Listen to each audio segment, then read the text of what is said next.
UTC classes have been in session for nearly 2 weeks now. We wanted to know how students are complying with the campus-wide mask mandate because we received several complaints about it. Channel 3's Jake Chapman joins us from UTC. What have you seen, Jake?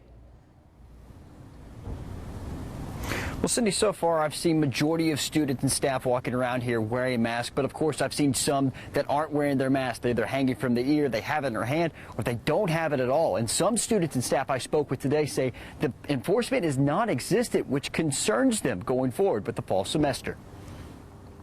I think, relatively speaking, yes, but overall, there's more we could do.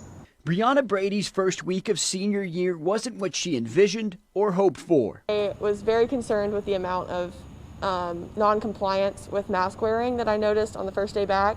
The lack of mask wearing by students and professors prompted her to write this op-ed piece for the Echo, the campus newspaper, calling out UTC's mask policy and the lack of enforcement. Before writing, she took her concerns to Chancellor Stephen Angle. Angle had told her he was pleased with how many people have complied with the mask mandate and hopes compliance will increase each day. He also stated, quote, "If we encounter people standing near us who aren't wearing masks, we simply must speak up." But it should not be put on students. To make sure that other students are complying. Brady says those who aren't complying have a bigger impact than they think.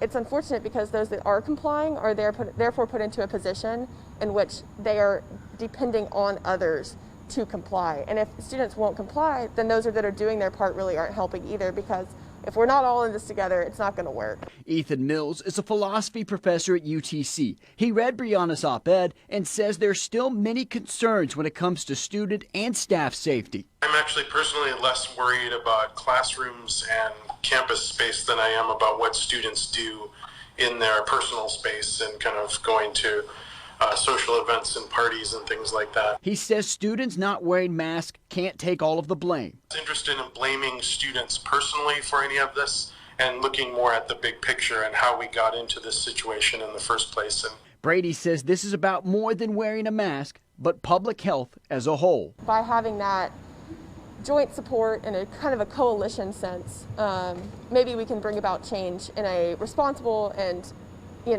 community conscious way.